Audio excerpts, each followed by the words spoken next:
Welcome back to cyberspace. I'm your host, Leslie Poston, and today we're diving into a topic that touches all of us: the psychology of friendships in our digital world. We often talk about how technology is changing our relationships, but rarely do we examine the deeper psychological mechanisms at play. How is the emotional labor of friendship changing? What happens when the inconvenient parts of relationships, the effort, vulnerability, and reciprocity, are stripped away by the ease of digital platforms? And most importantly, are our offline relationship patterns simply manifesting in new ways online, or is something fundamentally different happening? Let's explore how the digital age is transforming our friendships, for better and for worse. Friendship has always been a cornerstone of human experience, but what makes a true friend? Psychologically speaking, authentic friendships involve reciprocity, vulnerability, and what researchers call friendship work, the emotional labor required to maintain and nurture relationships. Traditionally, this labor was unavoidable. You remembered birthdays, showed up during difficult times, navigated conflicts face to face, and made time for each other despite busy schedules, marriages, children, school. These small inconveniences and efforts weren't just obstacles to overcome, they were the very substance that strengthened your bonds. Digital platforms have dramatically altered this dynamic. As Dr. Jeffrey Hall's research shows, close friendships typically require around 200 hours of meaningful interaction to develop. Social media shortcuts this process, offering a seemingly efficient alternative: likes instead of phone calls, comments instead of coffee dates, notifications instead of having to remember important events. But here's the psychological paradox: when we remove the work of friendship, we often remove its depth. The effort itself creates the intimacy of a friendship. It's what we call the IKEA effect, where we value things more when we've invested effort in creating them. This applies to relationships too. When friendships become effortless, they can become emotionally weightless. Importantly, this isn't solely about technology. Our offline patterns of attachment, our comfort with intimacy, and our willingness to be vulnerable all travel with us into our digital spaces. So, if we struggle with deep connections offline, social media just amplifies these tendencies rather than causes them. The platforms don't create our relationship patterns, they reveal them, and sometimes they magnify them. For years, Dunbar's number, the idea that humans can maintain only about 150 stable relationships, has been treated as gospel in discussions about social capacity. But recent research reveals this concept is far more complex than previously thought. The notion of a fixed cognitive limit is giving way to what psychologists call a social homeostasis model. Our capacity for connection isn't just about brain size or cognition, but about emotional bandwidth and psychological resources. Some individuals maintain fewer but deeper relationships, while others cultivate broader networks with varying levels of intimacy. What's fascinating is how this homeostasis plays out in digital spaces. Social media doesn't necessarily increase our capacity for meaningful connection. Rather, it shifts how we allocate our finite emotional resources. When we spread our attention across hundreds of connections, we're making unconscious decisions about our emotional investment. The psychological concept of the social attention economy helps explain this phenomenon. We all have limited attentional resources, and every scroll, like, and comment represents an investment choice. With each interaction, we're unconsciously asking, is this relationship worth the psychological energy it requires? Digital platforms don't increase our emotional bandwidth, but they do allow us to distribute it differently. The result is often a fundamental reshuffling of our relationship priorities, sometimes even without our conscious awareness. Facebook's evolution from a hot or not college co-ed ranking for Mark Zuckerberg to a college connection platform to a global social network has profoundly impacted how we conceptualize friendship psychologically. The platform encourages what sociologists call social collecting, accumulating connections as social capital rather than cultivating them as emotional resources. What's happening psychologically is particularly interesting. The platform triggers what researchers call social comparison theory, where we constantly evaluate ourselves against others, often unconsciously.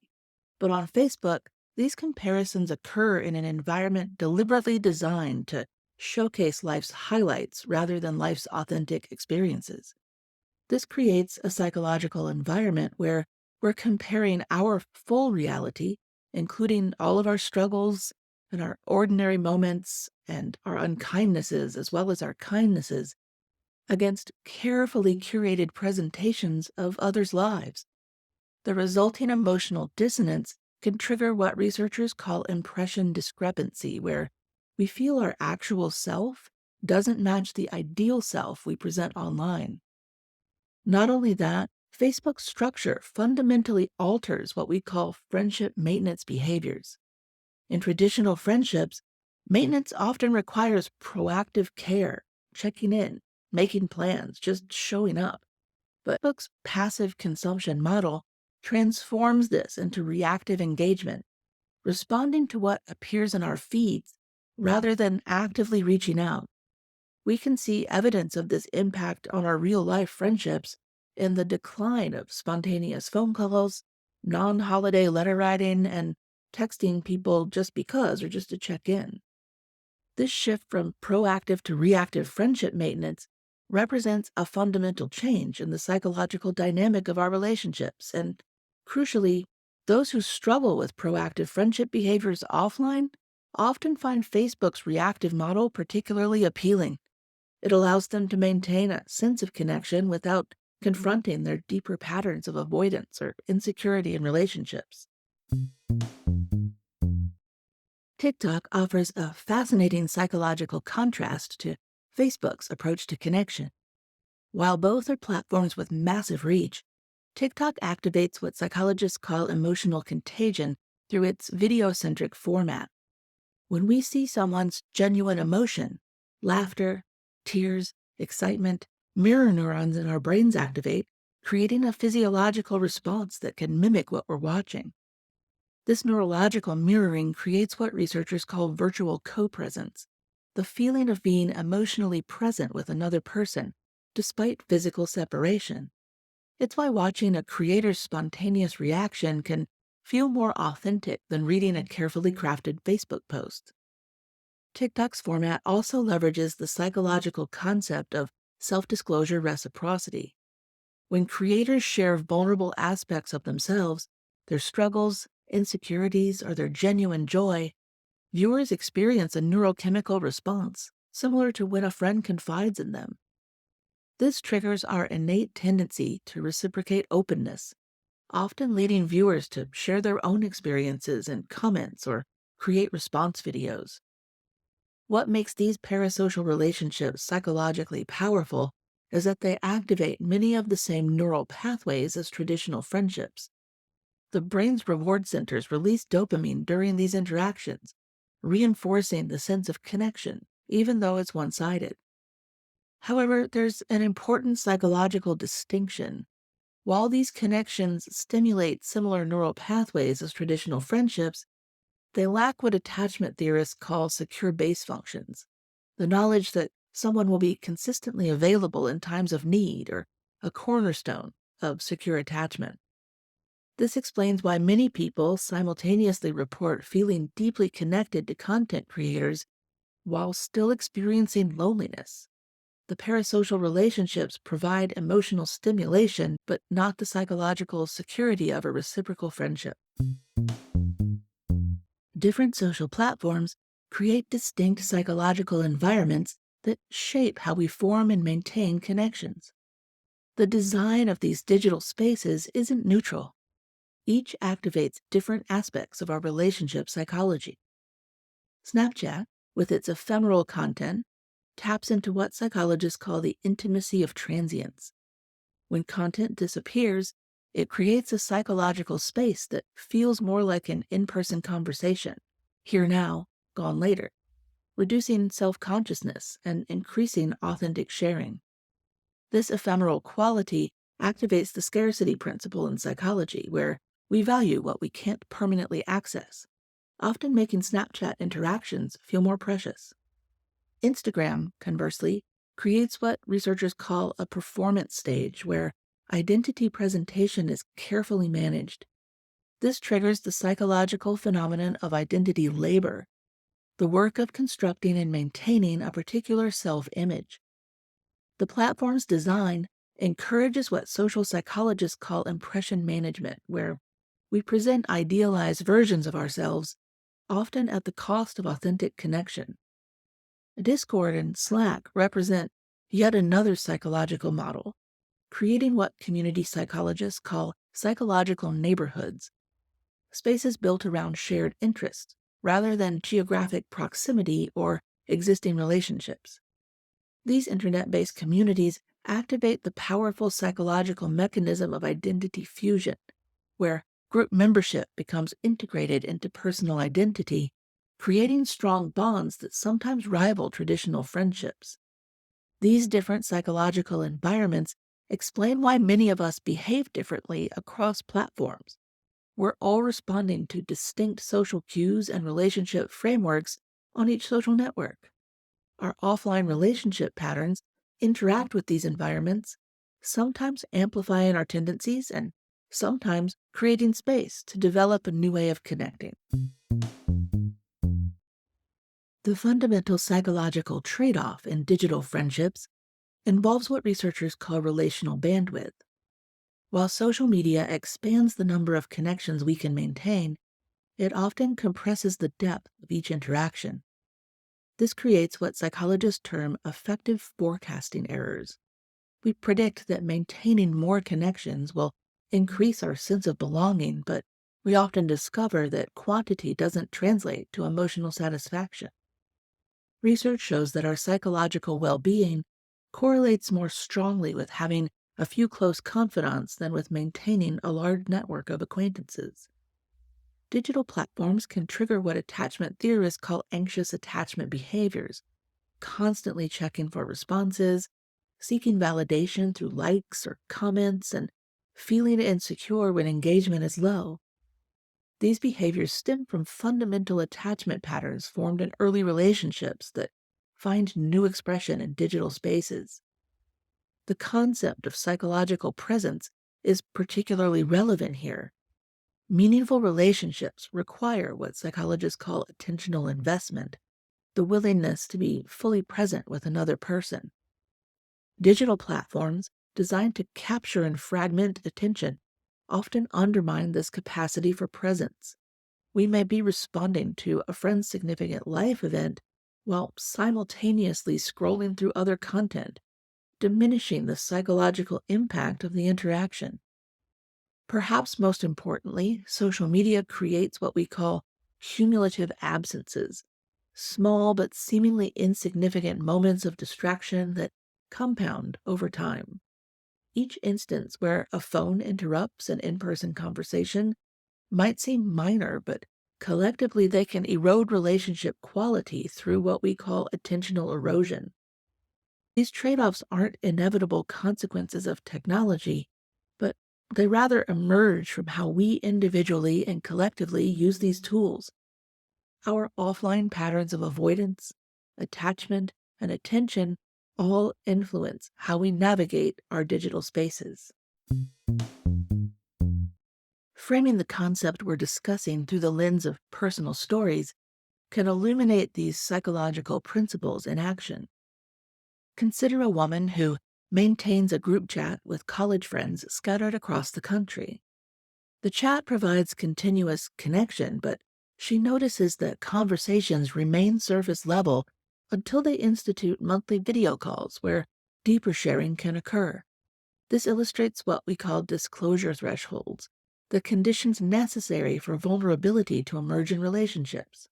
Or take, for example, a man who develops a supportive community through an online mental health forum.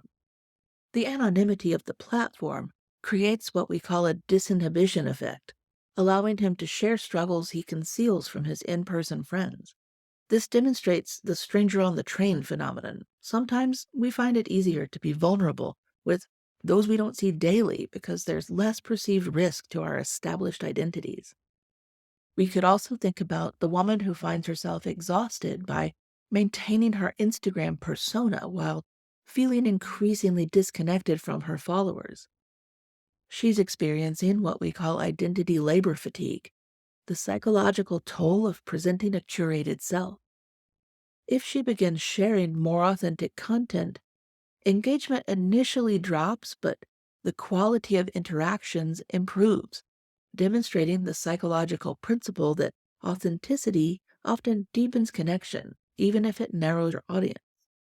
These narratives highlight that digital friendships aren't inherently shallow or deep.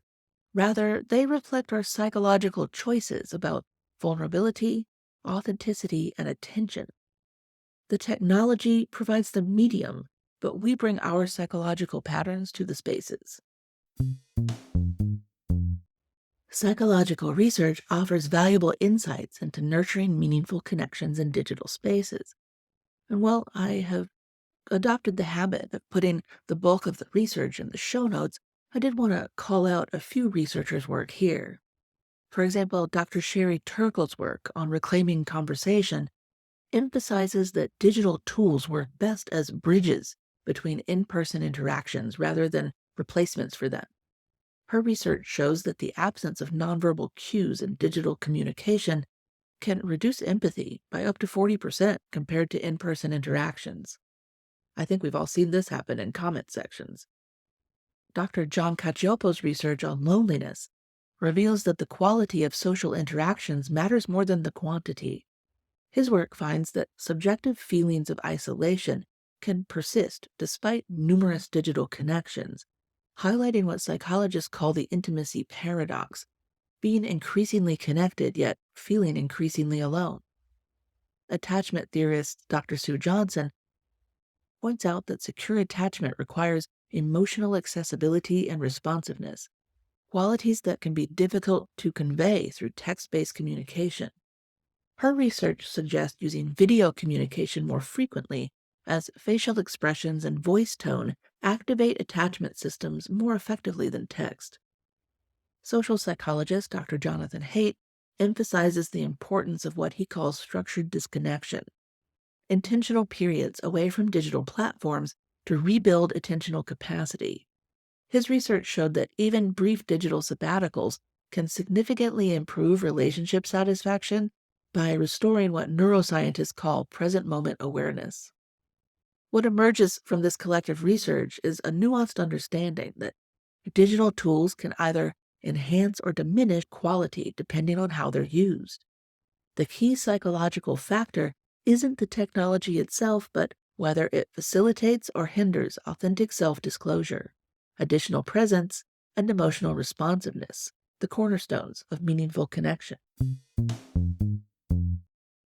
Research-backed strategies can help us navigate the psychological complexities of digital friendships.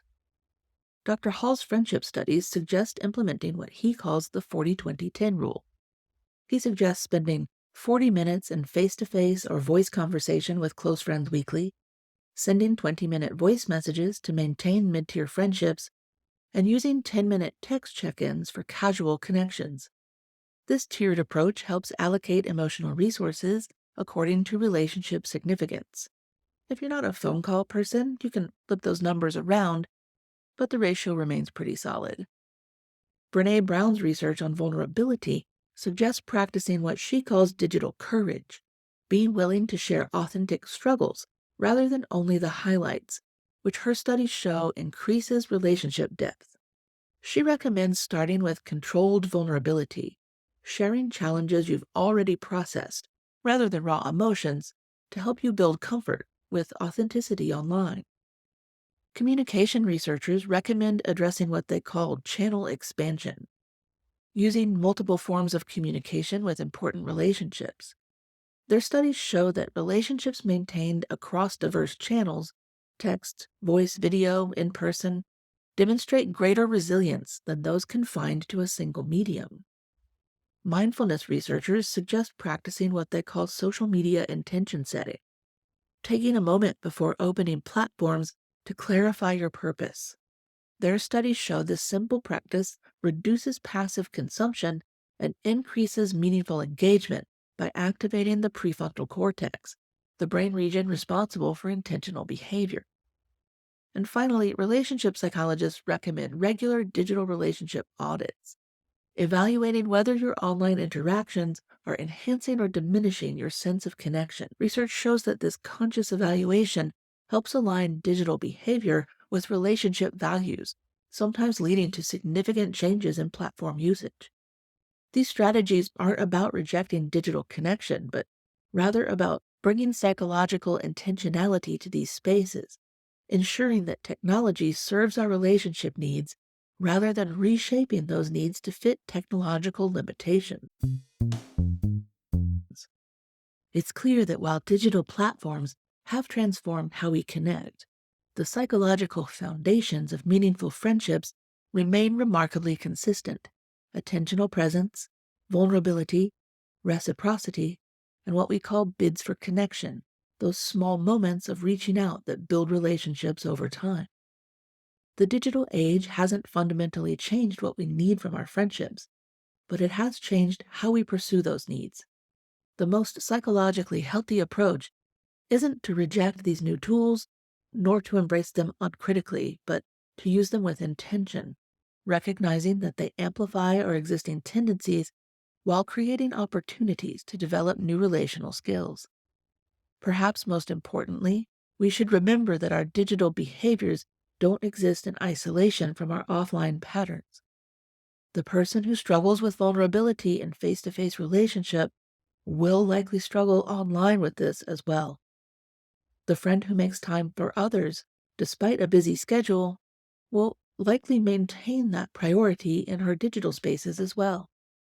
In the end, meaningful connection, whether digital or in person, requires what we call relational mindfulness, the conscious decision to be present with another person, to risk vulnerability, and to engage in the sometimes inconvenient but ultimately rewarding work of friendship.